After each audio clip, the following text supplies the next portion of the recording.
মই 50,000 টকা দিছো। অসমত বহুত শিল্পী আছে। মৰ্মিতা মিত্ৰই এনেকৈ কিয় ক'লে জানিবলৈ ভিডিঅ'টো চাই থাকক। নমস্কাৰ, মনোজ চুতীয়া ইউটিউব চেনেলটোলৈ আপোনাক স্বাগতম জনাইছো। মৰ্মিতা মিত্ৰৰ নামটো আপোনালোক সকলোৱে চিনি পায়, কিন্তু অলপ দিনৰ আগলৈকে মৰ্মিতা মিত্ৰ কোনেও চিনি পোৱা নাছিলে। অসমৰ এটা স্থানত এখন সংগীতানুষ্ঠান আয়োজন কৰা হৈছিলে আৰু সেই সংগীতানুষ্ঠানত মৰ্মিতা মিত্ৰক আমন্ত্ৰণ জনোৱা হৈছিলে আৰু মৰ্মিতা মিত্ৰই সেই সংগীতানুষ্ঠানখনত জুবিন দা আৰু পাপন দাৰ দুটা জনপ্ৰিয় গান গাই ৰাতিটোৰ ভিতৰতে ভাইৰেল হৈ পৰিছিলে, ৰাতিটোৰ ভিতৰতে জনপ্ৰিয় হৈ পৰিছিলে আৰু অসমৰ প্ৰতিজন সংগীত প্ৰেমী ৰাইজৰ হৃদয়ত স্থান দখল কৰিবলৈ সক্ষম হৈছিলে। গান দুটা আছিলে পাপন দাৰ তোমাৰ কথা ভাবিলেই জানা, পাহৰিছো বাৰু, মই গুণগুণাই দিছো, অলপ লিখি আনিছিলো দেই, গান গাই দিছো, মই পাহৰিছো গানটো। তোমাৰ কথা ভাবিলেই জানা জোনাক উপচি পৰে, বুকুৰ সিপাৰে এহেজাৰ গোলাপে ৰঙা ৰঙা কলি মেলে, ছায়া হৈ আহা এবাৰ কাষৰলে, দি থকাটো নেলাগে আহিবলে, সপোনত আহা এবাৰ কাষৰলে, তোমাৰ কথা ভাবিলেই জানা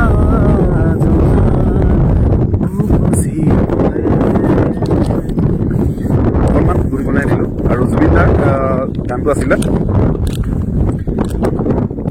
মনৰ নিজানত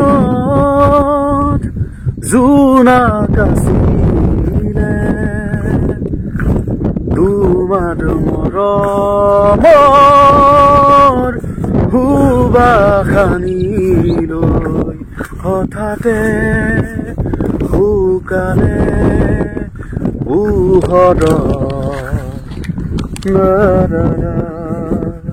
নীলিমাৰ মাজতো নাথাকা যে তুমি, নাহিবা বেদনা হ'ল বুকু ভৰা, মনত নিজানত জোনাক আছিলে, তোমাৰ মৰমৰ সুবাসনি লৈ হঠাতে শুকালে পোহৰ ফুলনি, নীলিমাৰ মাজতো নাথাকা যে তুমি, নাহিবা জীৱনলে নাৰা। এই দুটা গান গাই মৰ্মিতা মিত্ৰ ৰাতিটোৰ ভিতৰতে ভাইৰেল হৈ পৰিছিল। এতিয়া চাওক, প্ৰতিজন অসমীয়া সংগীত প্ৰেমী ৰাইজৰ হৃদয়ৰ মাজত স্থান দখল কৰিবলৈ সক্ষম হৈছে মৰ্মিতা মিত্ৰই।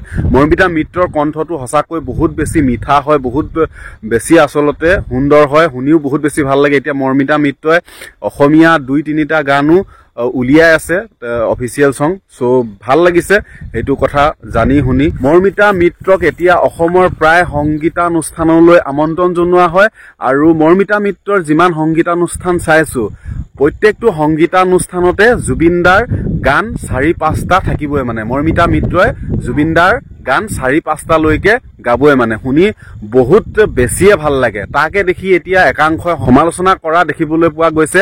একাংশই কৈছে মানে মৰ্মিতা মিত্ৰই বোলে এতিয়া জুবিন দাৰ গান গাই গাই জনপ্ৰিয়তা লৈ আছে, এনেকৈ মানে বহুত সমালোচনা কৰা দেখিবলৈ পাইছো।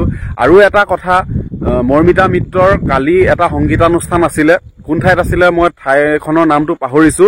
সংগীতানুষ্ঠান কৰি থাকোঁতে আপোনালোকে নিউজটো যদি চাইছে তেন্তে নিশ্চয় গম পাইছে, সংগীতানুষ্ঠান কৰি থাকোঁতেই মৰ্মিতাৰ স্বামীও উপস্থিত আছিল মঞ্চত আৰু সেই মঞ্চখনতে মৰ্মিতাৰ স্বামীক বেয়া ব্যৱহাৰ কৰিছে একাংশ। এতিয়া কোনে কৰিছে কি কথা নাজানো বাৰু, কিন্তু সেই পৰিৱেশটো দেখি বহুত বেছিয়ে বেয়া লাগিছে। এনেকুৱা পৰিৱেশ আচলতে হ'ব নালাগে। আচলতে তেনেকুৱা ধৰণৰ কিছু দৰ্শক থাকেই। এতিয়া কি ক'ম সেইসকল দৰ্শকক এতিয়া আপুনি যিমান বুজায়ো, যিমান ভিডিঅ' যোগেদিয়ে হওক, যিমান যি মিটিং মাতাং দিও মানে সেইসকল দৰ্শকক আপুনি ঠিক কৰিব নোৱাৰে। মানে 5টা আঙুলি কেতিয়াও সমান নহয় আৰু প্ৰত্যেকৰ আচলতে মন মগজু একেই নহয়। বাৰু যি কি নহওক, আচলতে তেনেকুৱা কৰিব নাপায়। শিল্পীক আমি সদায় সন্মান কৰিব লাগে, হয়নে নহয়? শিল্পীক সন্মান কৰিলেহে আমি শিল্পীৰ পৰা ভাল ভাল তেওঁলোকৰ যি সৃষ্টি আমি পাই থাকিম।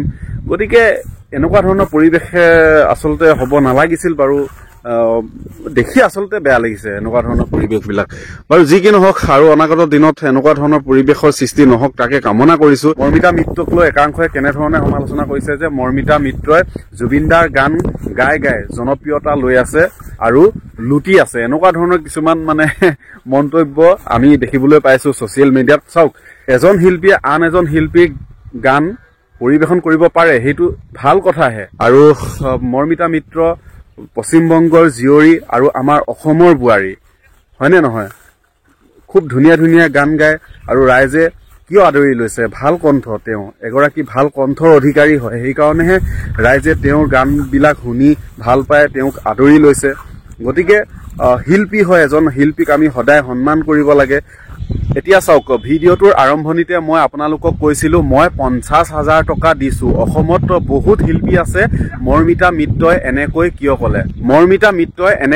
ক'লে? আমি ছচিয়েল মিডিয়াৰ যোগেদি গম পাইছো, জানিব পাৰিছো যে মৰ্মিতা মিত্ৰই ৰাজীৱ হদিয়া ফাউণ্ডেশ্যনলৈ 50,000 টকা আগবঢ়াম বুলি ইতিমধ্যে কালি ঘোষণা কৰা আমি দেখিবলৈ পাইছো। চ' সেইটো দেখি আচলতে বহুত বেছিয়ে ভাল লাগিছে। আৰু কৈছে যে অসমত বহুত শিল্পী আছে, বহুত ভাল ভাল শিল্পী আছে।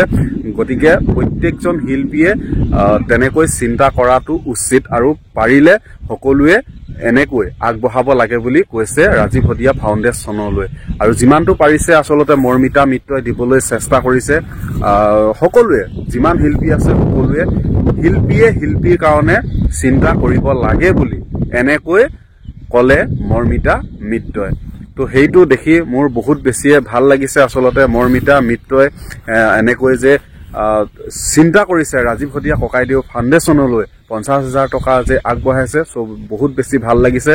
আৰু কিছু সংখ্যকে কৈছে যে কিছুমানে এতিয়া ৰাজীৱ হদিয়া ককাইদেউৰ নাম লৈ জনপ্ৰিয়তা লৈ আছে আৰু কিছুমানে নিজকে দেখুৱাবৰ কাৰণে পইচাটো যে দিছে বা কিবা এটা যে দিছে, সেইটো দেখুৱাবৰ কাৰণে মানে সেইটো কৰি আছে বুলি কৈছে। আচলতে মই সেইসকলক ক'ব বিচাৰিছো যে দেখুৱাবলৈ হওক বা অন্য কিবা জনপ্ৰিয়তা বুটলিবলৈ হওক, কৰিছে যে দিছে যে সেইটো ডাঙৰ কথা। কিছুমানে দেখুৱাই দিছে, কিছুমানে নেদেখুৱাকৈ দিছে। আপুনি মইতো দিব পৰা নাই, তেওঁলোকক আমি ধন্যবাদ জনাব লাগে। আলোচনা বা সমালোচনা কৰিব নালাগে। আচলতে যি বিপদত পৰে সেই বিপদত পৰা ব্যক্তিসকলক বা বিপদত পৰা ৰাইজক সহায় কৰিব লাগে সদায়, ইজনে আনজনক। দেখুৱাই হওক বা নেদেখুৱাকৈ হওক, কৰাটো ডাঙৰ কথা। ভিডিঅ'টো চাই কেনেকুৱা লাগিছে কমেণ্ট কৰি জনাব, আৰু কেনেকুৱা ধৰণৰ ভিডিঅ'বিলাক লাগে আপোনালোকক তাকো কমেণ্ট কৰি জনাব। তো আজিলৈ আহিছো, বাই বাই, শুভ সন্ধিয়া সকলোকে। সকলো ভালে থাকক, সুস্থ থাকক, কুশলে থাকক দেই সকলোৱে। চাওক, সন্ধিয়া হ'ল আৰু এইখিনি ঠাইত মই প্ৰায় ভিডিঅ' বনাই থাকোঁ। এইখিনি ঠাই মোৰ প্ৰিয় হয়। এয়া চাওক, সৰিয়হৰ খেতিৰ ঠাই হয় এইখিনি। আৰু কিছু লোকে এতিয়া সৰিয়হ উঠাইছে, কিন্তু এই ঠাইখিনিত সৰিয়হ উঠাব হোৱা নাই, পকিছে আৰু লাহে লাহে। যেতিয়া পকি সম্পূৰ্ণ হ'ব তেতিয়া উঠাব আৰু এই সৰিয়হবিলাক। এয়া চাওক, কেঁচা হৈয়ে আছে চাওক, এয়া কেঁচা হৈয়ে আছে। এইখিনি হয়তো অলপ পাছতীয়া, কিন্তু কিছু লোকে বেলেগ ঠাইত উঠোৱা দেখিছোঁ মানে সৰিয়হ। বাৰু যি কি নহওক, চেনেলটো ছাবস্ক্ৰাইব কৰিব আৰু আপোনালোকক কেনেকুৱা ধৰণৰ ভিডিঅ' লাগে আপোনালোকে কমেণ্ট কৰি জনাব।